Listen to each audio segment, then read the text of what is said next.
everybody. Good morning. Happy Thursday and welcome to week 2, lesson 2 of English Live, series 2, all the twos, 222. I should be wearing a tutu today, but I'm not. So thank you very much for joining me today. Today we are going to hear a summary version of Dr. Jekyll and Mr. Hyde. You've probably heard of the story before, but whether you've looked at it closely or read it or studied it, maybe you haven't yet. But we're going to look at a summary of the story, and I'm going to stop frequently and put 3 questions on the board for you. So it's about really working on your listening skills today, okay? You have to listen really carefully so you don't miss any crucial details.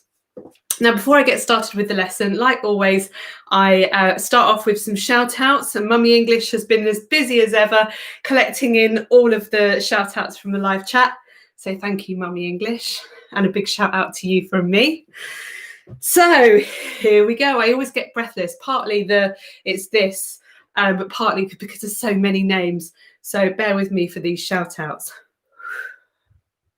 Hi to Poppy and Alex. Lovely to have you both back. Hello to Ellie, who is 10 in Coventry. Hello to Drashika. I saw you asking for shout outs. Hello to you. Hello to Lillian, who is 10 in Kent. Hello to Caitlin, who is 10 tomorrow. Caitlin, what are you doing for your birthday? Hopefully you'll be tuning in for the spellathon. But whatever you do, I hope you have a lovely day. Hello to Ollie in South Africa. Hello to Byron, who is 9 in Harlow. Hello to Afia, who is 9 in Leicester. Hello to Dulce, who is 10. I think you're in Taunton, aren't you, Dulce? And Uma, who is 8 in Northampton. And she's been with me since the first lockdown. Well, Uma, you're part of the gang. Welcome back. Thank you for staying with me. Hello to Zach and Holly. Zach, I hope you're going to create more wonderful work after today's lesson. Hello to Daisy, who is 10 in Liverpool. To Mary in Royston. To Harriet and Leah, and I will bring you some more shout outs throughout the lesson. Now, like I said, in today's lesson, you're going to have to listen very, very carefully to all of the details that I include in the summary, this summary version of Dr. Jekyll and Mr. Hyde. And then I'll stop every now and then, bring in some questions, pop the music on. You can either write down your answers, you can shout them out at the screen, or you can put them into the live chat. And when the time's up, I'll give you the answers. Okay? So, ears ready? Here we go. On their weekly walk, a sensible, trustworthy lawyer named Mr. Utterson listens as his friend, Enfield, tells a gruesome tale of assault. The tale describes a sinister figure named Mr. Hyde, who tramples a young girl. He disappears into a door on the street and re-emerges to pay off her relatives with a cheque signed by a respectable gentleman. Since both Utterson and Enfield disapprove of gossip, and so they should, they agree to speak no further on this matter. It happens, however, that one of Utterson's clients and close friends, Dr. Jekyll, has written a will transferring all of his property to the same Mr. Hyde. Suspicious. Soon, Utterson begins having dreams in which a faceless figure stalks through a nightmarish version of London. And that's part 1. I've got 3 questions for you. How well were you listening? Lots of you get caught out first time round. Play. Let's see how you get on with these 3 questions. You can't wait to be what you want. You can't wait on their affirmation. You can't wait on their approval. You can't wait on their support. Sometimes you just got to run and look behind you and say, everybody who wants to run, but I can't stop running because you're not running. Listen to me, hear me. You can't stop chasing your dream just because somebody in your life will chase it. You can't stop believing in yourself just because somebody in your life will believe in you. You can't stop chasing the dreams of your life just because when you know when you do it, you're going to have to do it all by yourself.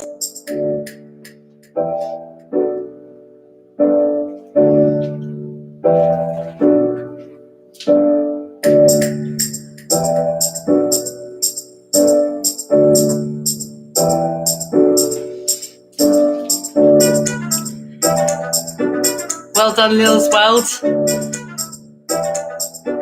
Hello, Khadija.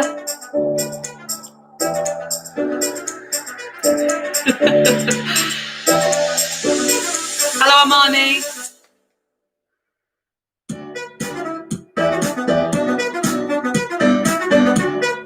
Oh, hello, Rose. Not Steve. Hello, Rose. Well done, Selena, for getting question 2 correct.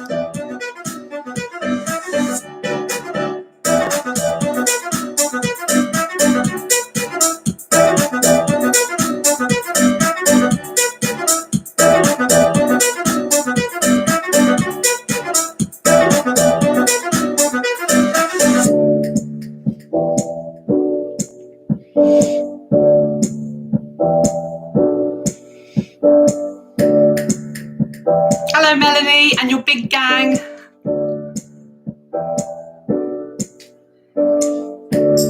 Pause. Okay, well done for all of you putting your answers in the chat. And I know there are lots of you at home that don't use the live chat function. So you're very welcome to put your answers in the comments, but also just shout them out at the screen or discuss them with your adult or your siblings or jot them down on a piece of paper. And you can add up your answers at the end if you like, what score you can give yourself. But it's not just about scores, it's about your listening skills.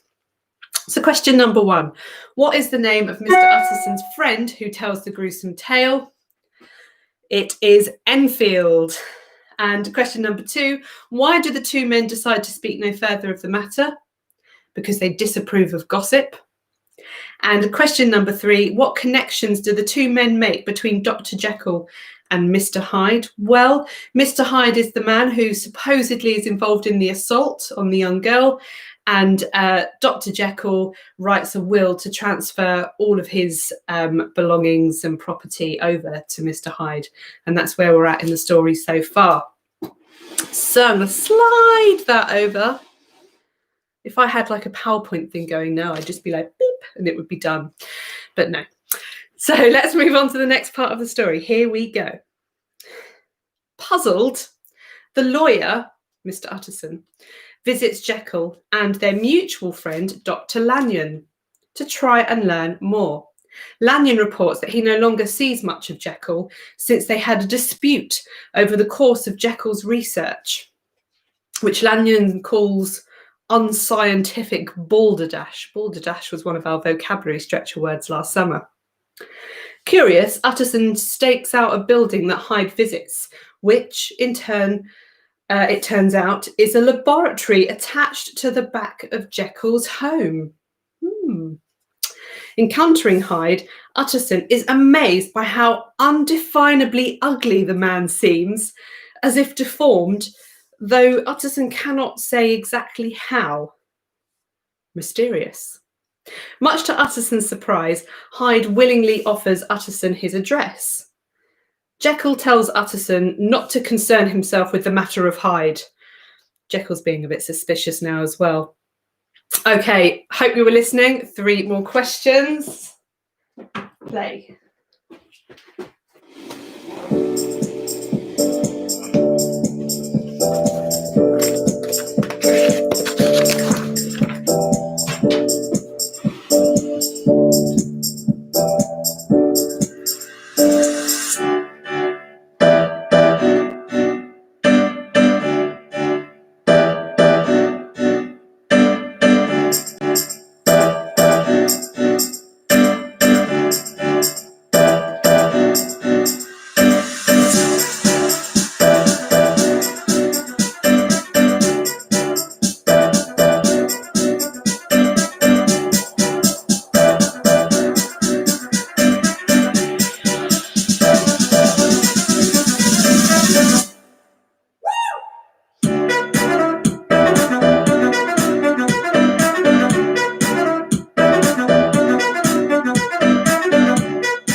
Hello, Mohit. Welcome back and good answers.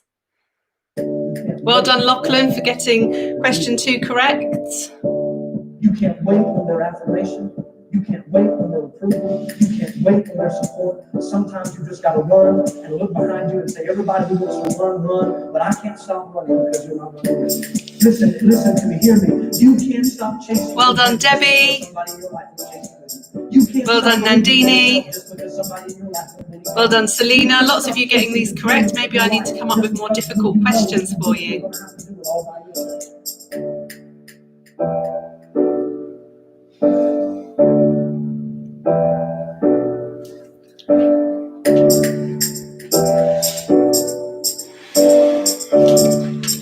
Okay, I think we should move on.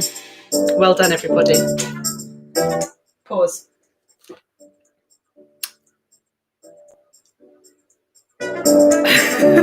It's just doing its own thing. This is live, isn't it? All sorts of things go wrong. Pause. Do as I say. Okay, let's move on to the next part of the story. Have you got your ears ready? Fab. Okay, a year passes uneventfully. Then, one night, a servant girl witnesses Hyde brutally beat to death an old man named Sir Danvers Carew, a member of Parliament and a client of the lawyer Utterson. The police contact Utterson, and Utterson suspects Hyde as the murderer. He leads the officers to Hyde's apartment, feeling a sense of foreboding amid the eerie weather. Do you know what foreboding is? I'm going to touch on that in my creative writing class on Saturday morning. The eerie weather. The morning is dark and it is surrounded with fog. When they arrive at the apartment, the murderer has vanished, and police searches prove futile. Shortly thereafter, Utterson again visits Jekyll, who now claims to have ended all relations with Hyde.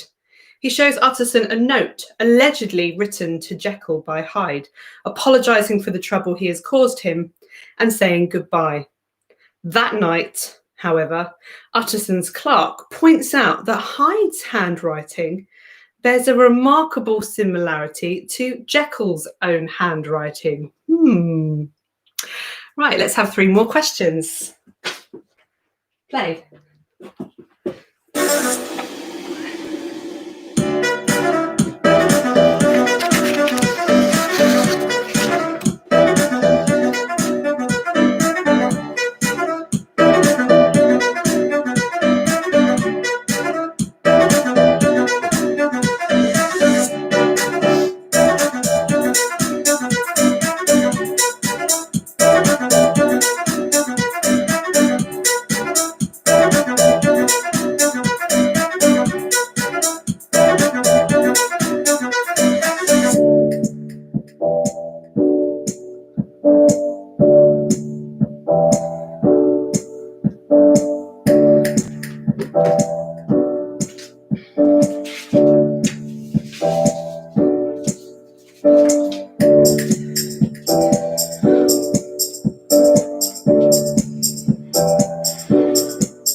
It looks like you're doing English right now and you're doing history at the same time.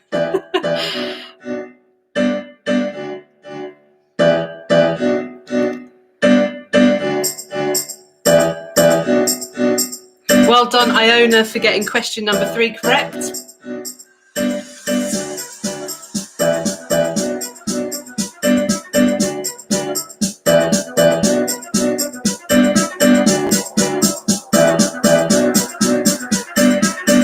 Lots of you getting question number 3 correct. Well done. Pause. Okay, right. I'm going to give you the answers now. Move that back a bit. So, question number 1. What is the name of the old man that Hyde beats to death? And his name is Sir Danvers Carew. Danvers Carew. Well done if you got that one correct. I knew that would be a tricky one to remember because it's quite an unusual sounding name. Number 2, what is the weather like when Utterson takes the police to Hyde's apartment? The weather is described as being eerie, dark, and they are surrounded by fog. And I noticed that Amani said it was snowing. And I wondered if it was snowing where you are, Amani, or if you thought it was snowing when the police went to the apartment. And question number 3, which all of you got correct in the live chat, and I'm sure all of you got it correct at home as well. What does the clerk notice about their handwriting? And he notices that it's extremely similar. And that might start telling us a bit more about what's happening in this story, how all these pieces are going to fit together. So let's move on to the next part of the story. There we go. So, for a few months, Jekyll acts especially friendly and sociable, as if a weight has been lifted from his shoulders. But then Jekyll suddenly begins to refuse visitors, and Lanyon dies from some kind of shock that he received in connection with Jekyll. Before dying, however, Lanyon gives Utterson a letter with instructions that he is not to open it until after Jekyll's death. Meanwhile, Utterson goes out walking with Enfield, and they see Jekyll at the window of his laboratory. The 3 men begin to converse, but suddenly a look of horror comes over Jekyll's face, and he slams the window and he disappears. Soon afterwards, Jekyll's butler, Mr. Poole, visits Utterson in a state of desperation. Jekyll has secluded himself in the laboratory for several weeks, and now the voice that comes from the room sounds nothing like Dr. Jekyll. Utterson and Poole travel to Jekyll's house through empty, windswept, sinister streets, and once there they find the servants huddled together in fear. After arguing for a time, the 2 of them resolve to break into Jekyll's laboratory, and inside they find the body of Hyde, wearing Jekyll's clothes and apparently dead by suicide, and a letter from Jekyll to Utterson promising to explain everything. Wow, this is getting stranger by the minute. 3 more questions for you. I hope you're ready for these ones after all those twists and turns.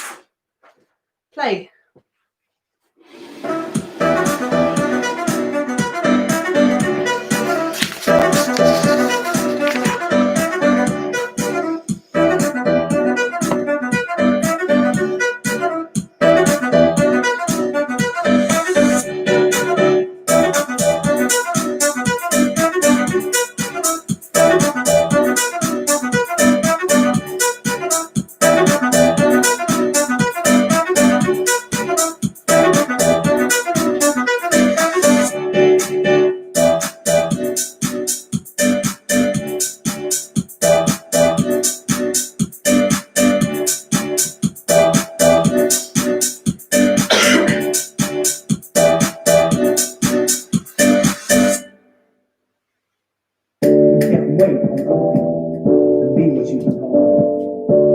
You can't wait on their affirmation. You can't wait on their approval. You can't wait on their support. Sometimes you just gotta run and look behind you and say, everybody who wants to run, run, but I can't stop running because you're not running.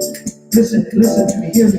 You can't stop chasing your dream just because somebody in your life is chasing it. You can't stop believing in yourself just because a whole range of answers for number 1. You can't stop chasing the dreams of your life just because when you know when you do it, you're gonna have to do it all by yourself.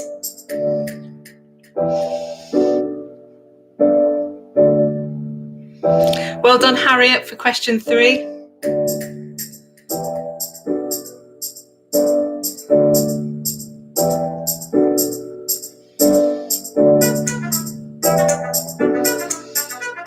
Ella keeps asking for a shout out for Hugh. Yes, hello.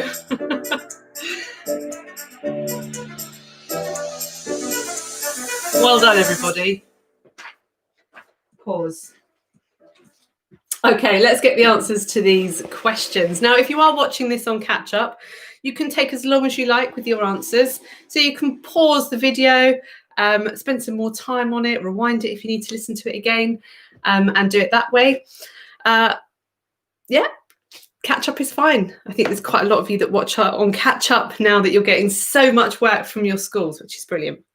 So let's have a few more shout outs before I move on to the rest of the story, because there are lots. So hello to Noah in Wales. Hello, Noah.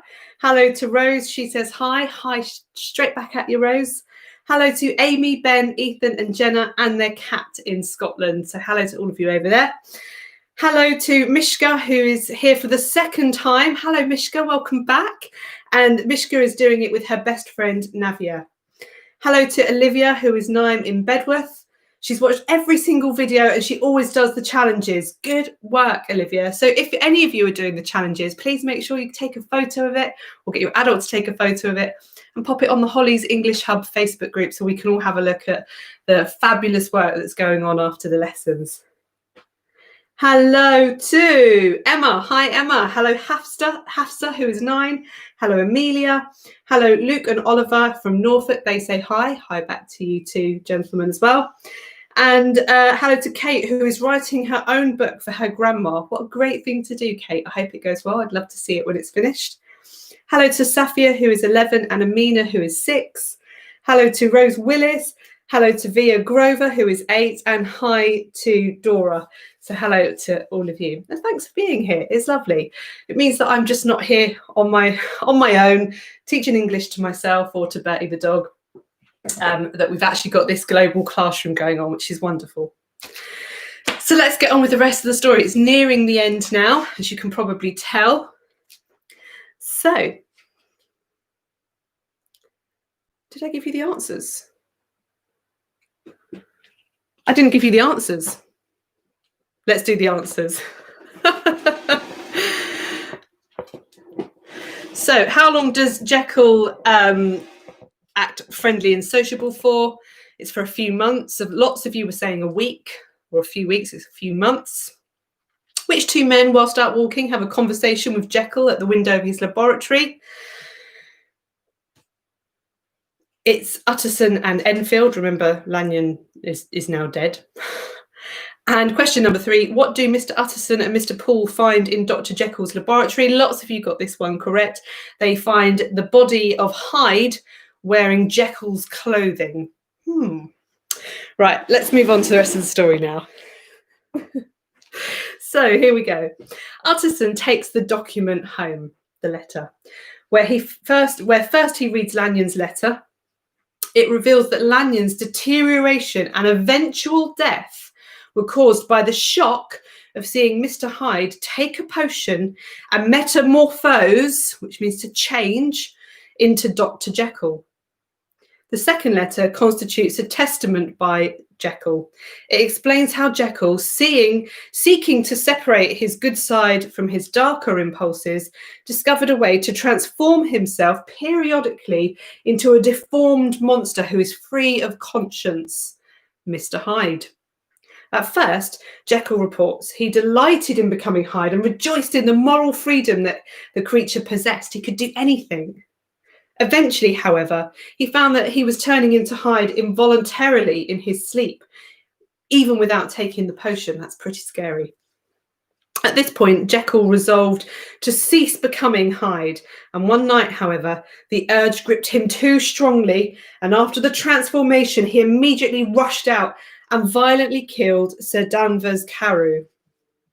Horrified, Jekyll tried more adamantly to stop the transformations, and for a time, he proved successful. A few months. One day, however, while sitting in a park, he suddenly turned into Hyde, and it was the first time that he had involuntarily metamorphosed into him whilst he was awake rather than in his sleep. Let's have some questions. Play.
Wow, your listening skills are really picking up. Lots of correct answers to these in the chat. Well done.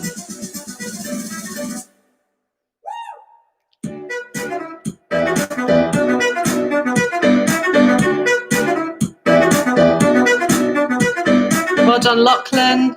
Well done, Hannah Carter.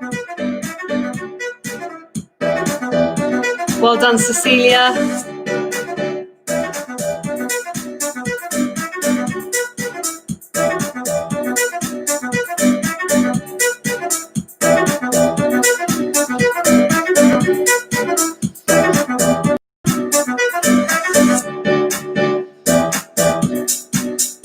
Oh, some of you are making up random answers as well.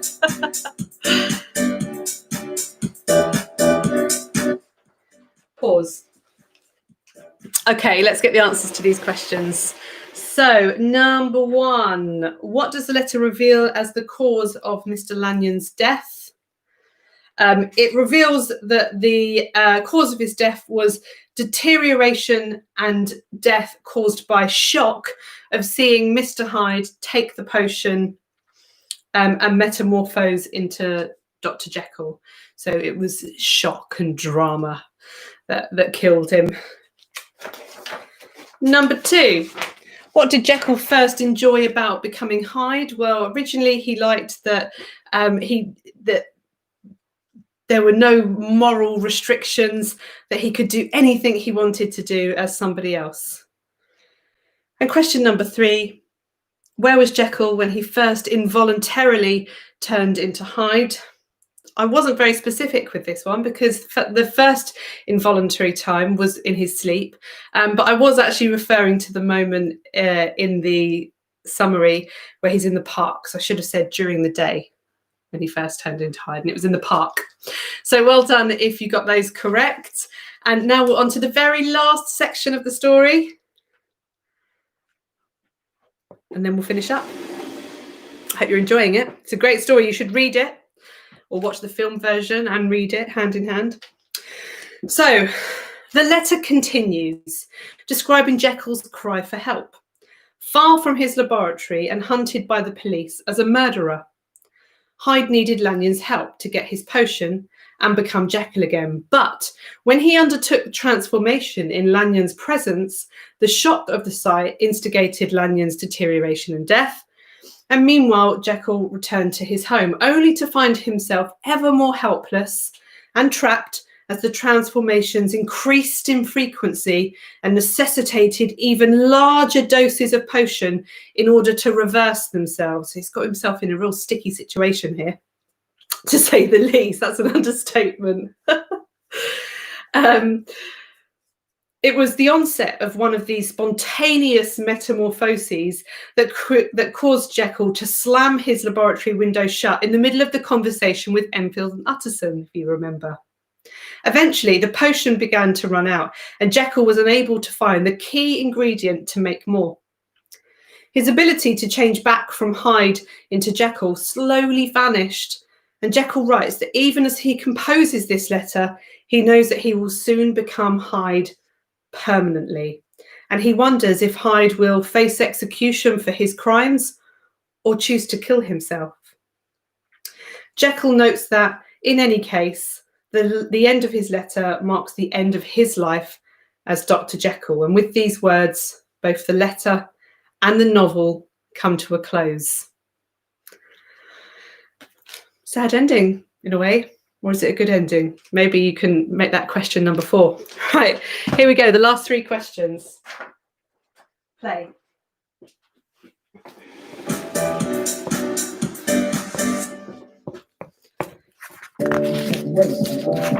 Don't forget, after these questions, I've got today's challenge for you.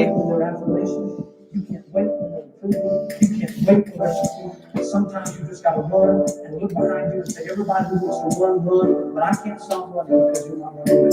Listen to me, hear me. You can't stop chasing your dream just because somebody in your life will chase you. You can't stop believing in yourself just because somebody in your life will believe in you. You can't stop chasing the dreams of your life just because when you know if you do it, you're going to have to do it all by yourself.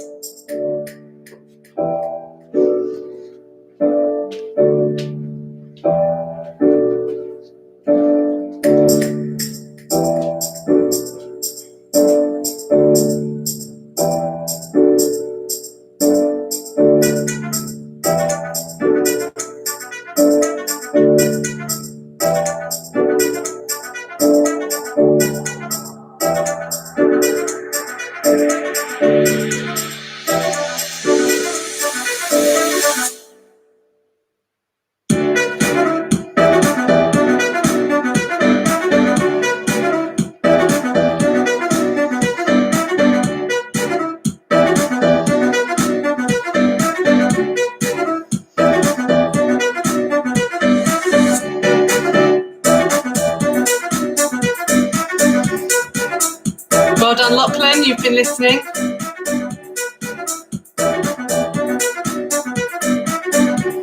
Hello, Lil's World.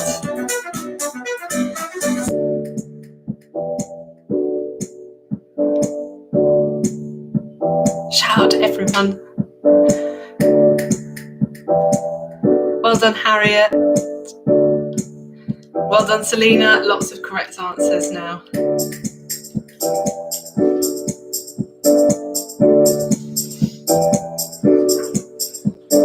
Pause. Okay, fab work, everybody. I'm going to give you the answers and then reveal today's challenge, and then we'll wrap up the lesson for today. So question number 1, what reason does the letter give as to why Hyde needed Lunyon's help? He needed his help to get hold of his potion. And that moment is what prompted the shock and deterioration in Lunyon's health, causing his death. Question number 2, what reason does the letter give as to why Jekyll suddenly closed his laboratory window whilst conversing with Enfield and Utterson? Yes, he was just about to have a spontaneous metamorphosis into Mr. Hyde. He didn't want them to see it.